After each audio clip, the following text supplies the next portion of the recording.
Good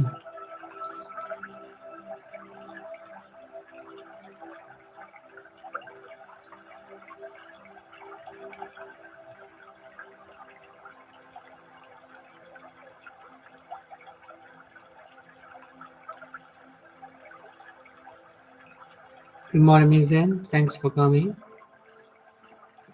So let's practice some self-awareness.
So if you still remember, I have said, fear not the rising of thought, fear only the absence of awareness.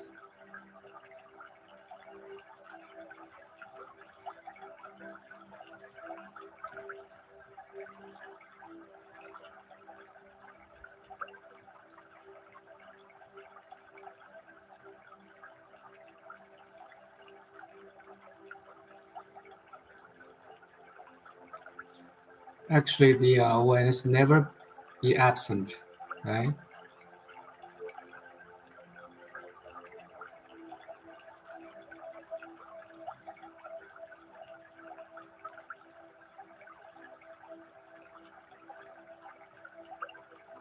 It seems to be absent because we lose ourselves in the thinking.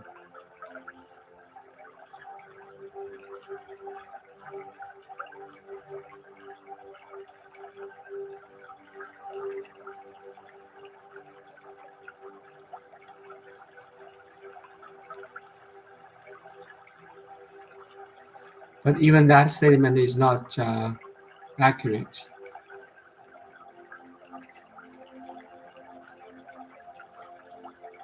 We can never lose ourselves. You see, that's the thing. But the self need be recognized, and it's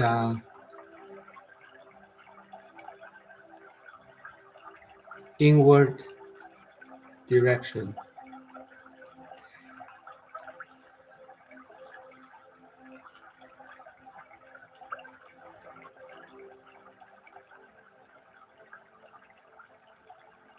Actually, it's not inward or outward. You see, the words is really limited here.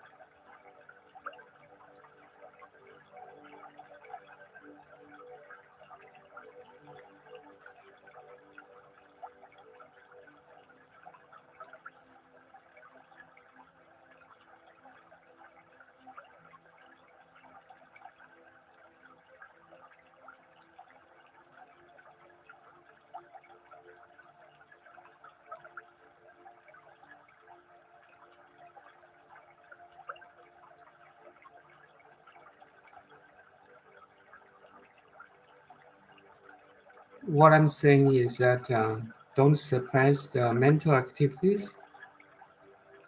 You may try to calm it down, but don't suppress it.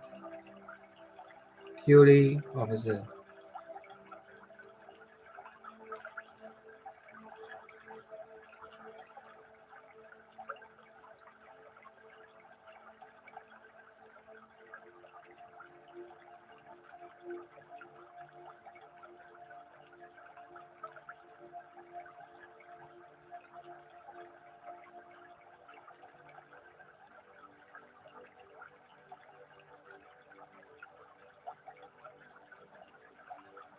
Be like a conscious mirror, a 3 or 4 dimensional conscious mirror. That's all. In Buddha's teaching, we have this 大圆镜智, great mirror-like wisdom. We are that.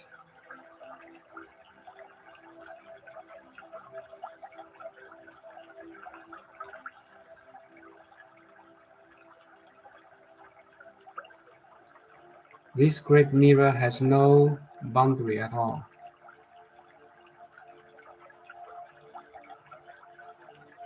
Has no age. It's all inclusive.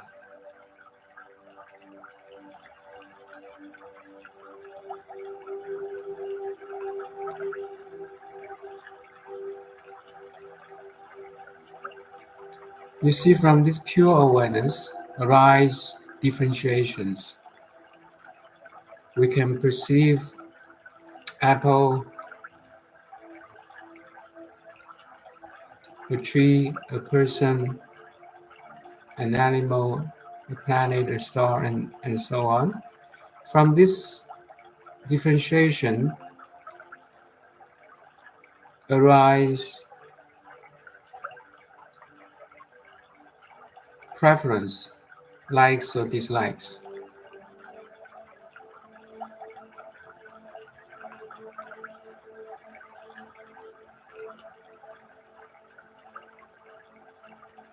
Followed by some action like welcome the likes and reject the dislikes. Do you see that process of the mind?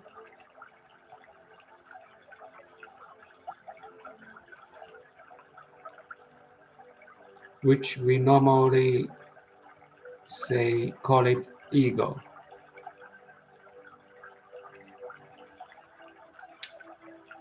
A person.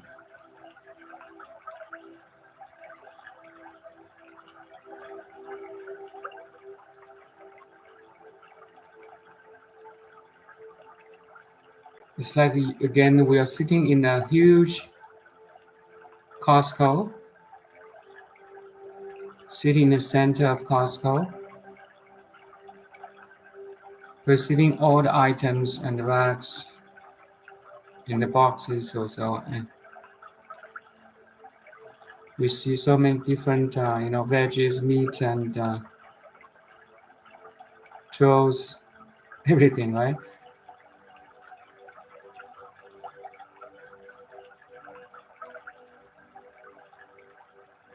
And we have our likes, dislikes, intention, and followed by attention.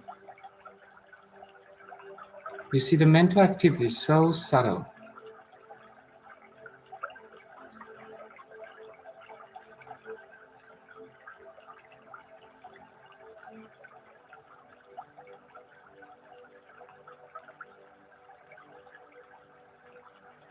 Maybe one is shopping unconsciously or consciously in the world, in the supermarket we call the world.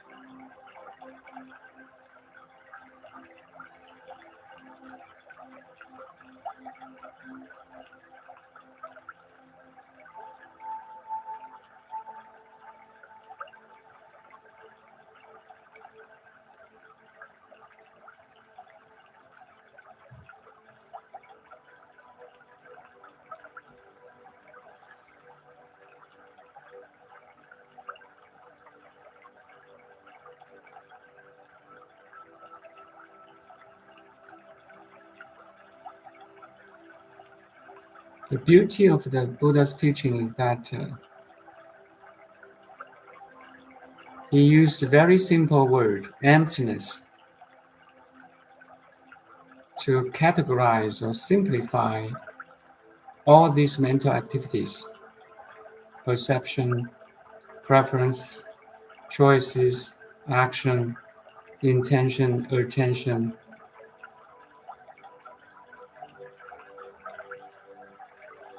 And put into a word, 5 skandhas. All 5 skandhas are empty. Such a beautiful philosophy, you see. Simplify all the things into one word, emptiness.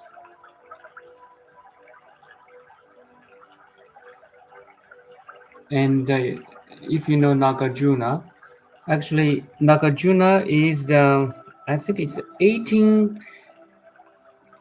18th patriarch of Zen Buddhism.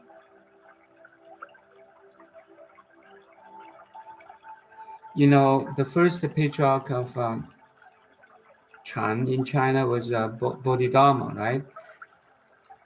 Bodhidharma brought Chan, the lineage, to China as 28th patriarch. 28th. But before him, before Bodhidharma, there's a Nagarjuna. Nagarjuna once said, and Nagarjuna, if you go back to Mahakasyapa, the first patriarch of Indian Chan, Mahakasyapa was one of the 10 disciples of Buddha Shakyamuni.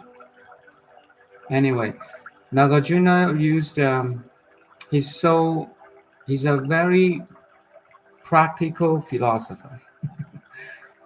So once he said, he explained emptiness so well, and all the schools of Buddha's, all the school, like a Tibetan school, even Tibetan Buddhism, or the mainland Buddhism, like Chan, like Tiantai, like Huayan, like Pure Land, all the 8 different schools recognize him as the founder, recognize the Nagarjuna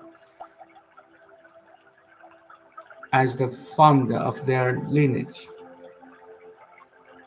Why? Because he explained emptiness so well. So in Chinese, he said, 一切因缘法，我说即是空.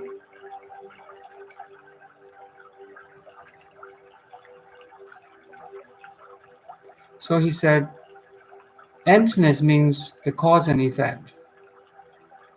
Anything you can perceive right now in front of you, inside of you, is an cause and effect.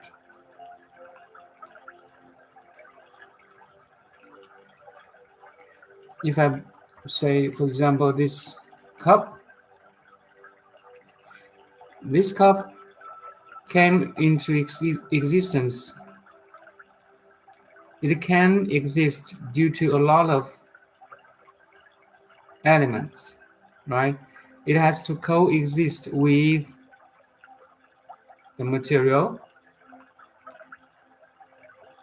the manufacturer, the design, the machine, the salesman, the planet Earth, everything.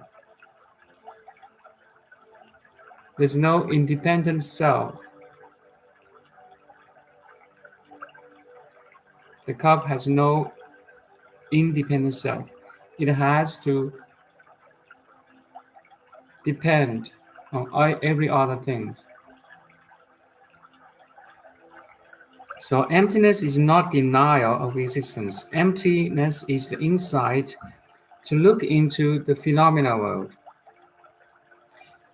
Everything coexists.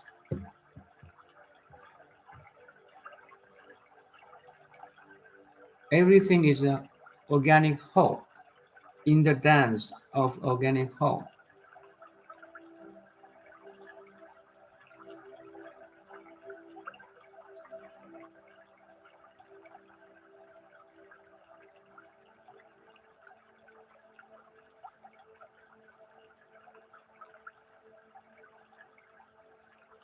因缘所生法，我说即是空。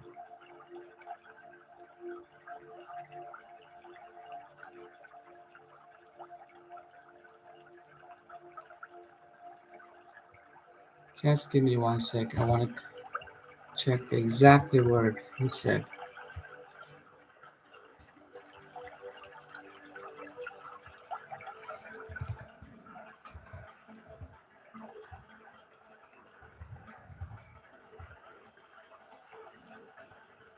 Yes, 因缘所生法，我说即是空。一名为假名，一名中道义。So again, everything you can perceive as an object outside, as a thought inside, is empty. Emptiness means coexisting totality. There's no such a thing as a wave if you don't talk about other waves and the entire ocean. Make sense to you? There's no such a thing as a separate self.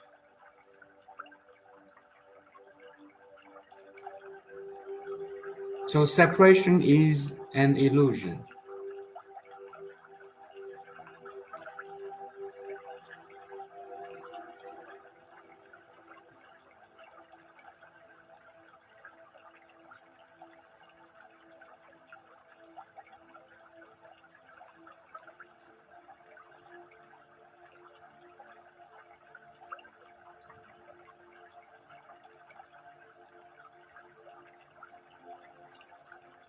Or in other words, everything is in oneness. That's a total view of existence.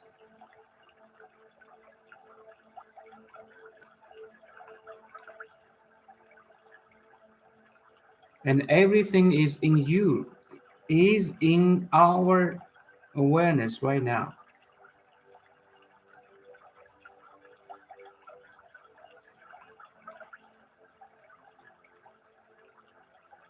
And there's no your awareness, my awareness, his or her awareness.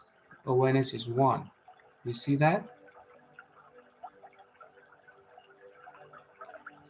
And every individual have an individualized projection from this universal awareness.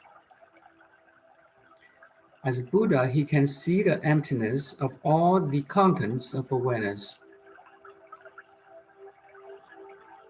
the interbeing of the phenomenal world, as Thich Nhat Hanh said.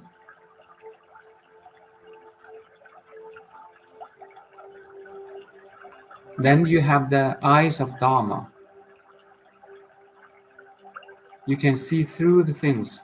You can see the emptiness of 5 skandhas. 5 skandhas means the forms, everything you can see, hear, touch, feelings, perceptions, mental activities, and the limited knowledge or consciousness.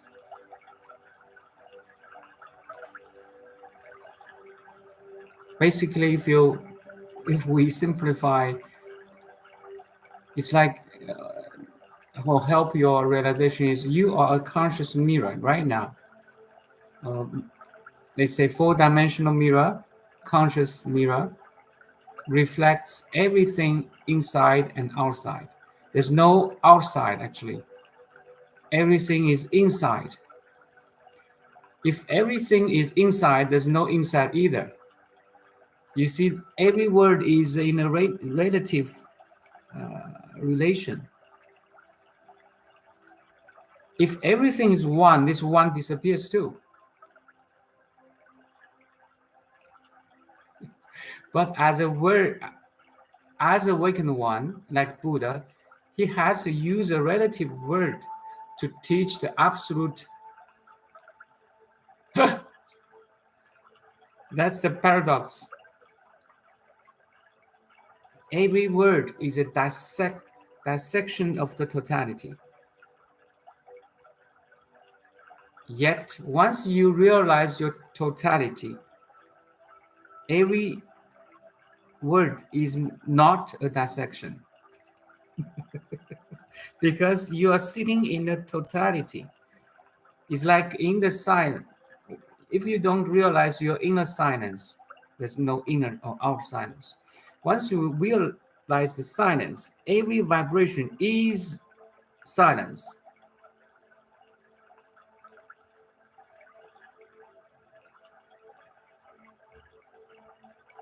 Something like that. Or every object you can see now is the space itself. Make sense to you? Like my image in your computer is in the space, not only in the physical space, but also in the space of awareness. And awareness is beyond the space and time. But as a word, as a language, we need a kind of model to speak it. So let's say the space-like awareness.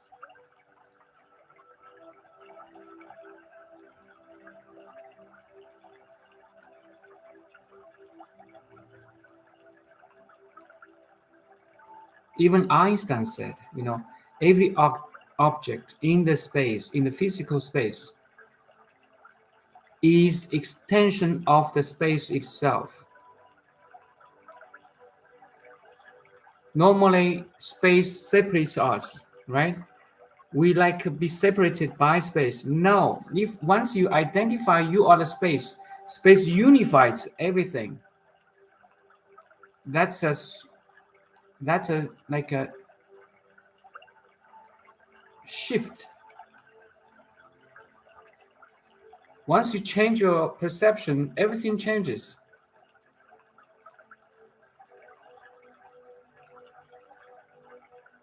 Space unites everything, includes everything, embraces everything instead of separation, instead of separating us.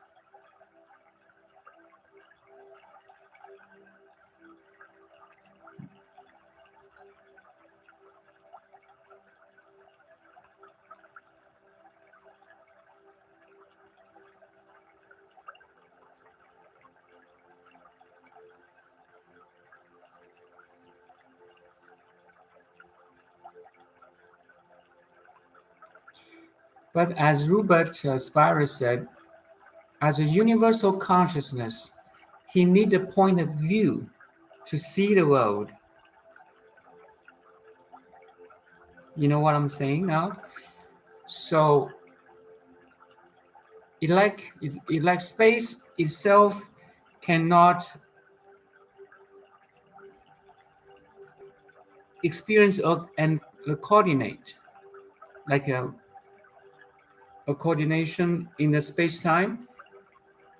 The space-time has to be in a specific coordinates to see, to experience a specific point of view or perception.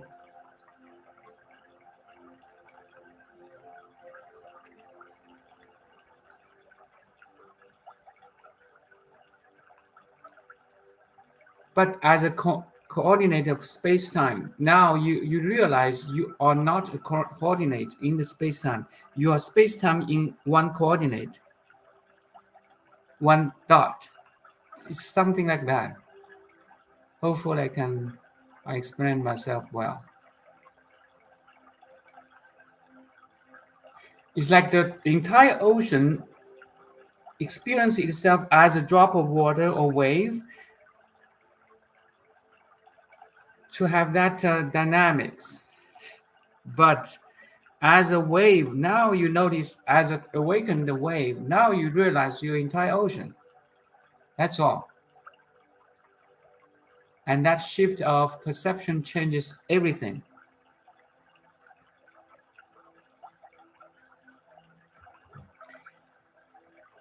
And now you see the emptiness of the wave. We are the wave right now. In relation to the ocean. But a conscious wave that is conscious now that we are not just a wave. We are the entire ocean, universal ocean, which is infinite big and infinite small.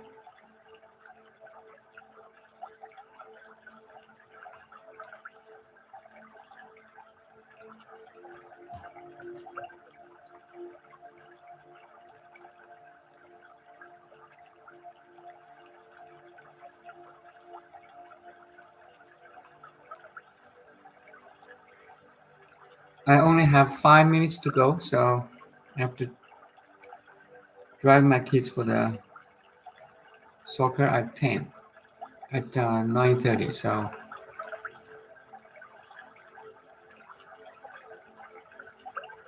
any question?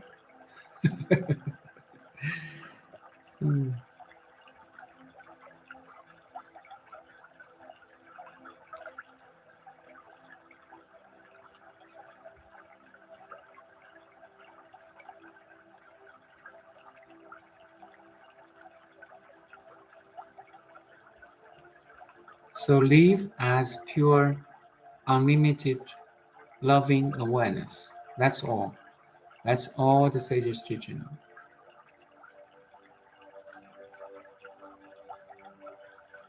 We are not this limited body and mind.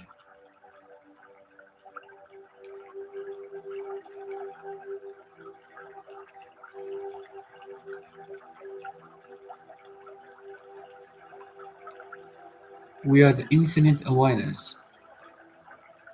Like a empty cup can hold up infinite liquids if you can empty it.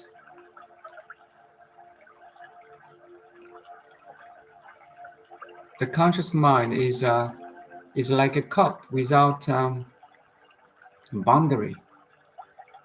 We can hold up all the phenomena world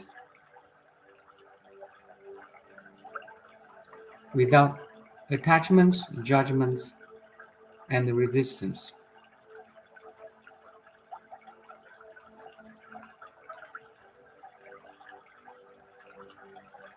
A total freedom of experience, yet we can enjoy the experience.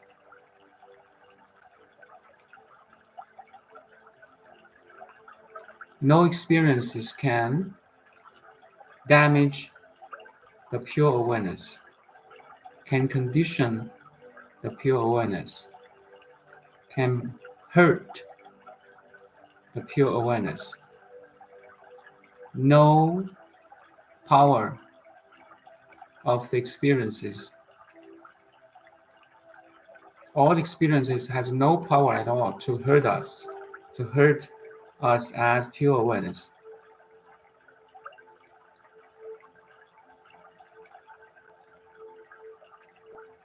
We are here to learn this great wisdom. All the sages pointing to this realization. That's all. There's no birth and death. You realize there's no birth and death.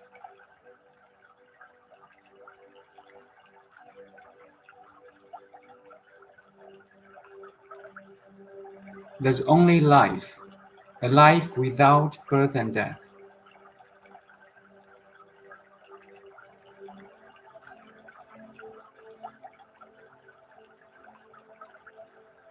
It seems that whole human civilization is developing, is evolving, right? Actually, that's a relative understanding. The ultimate is already perfect and complete. No matter how civilization develops or evolves, it's only, it's like, you're 100 if I use numbers, 100 as a top line. No matter how civilizations develops, it's always in the range of 0 to 100. But once you realize you are 100 already, you are freed from the relative development.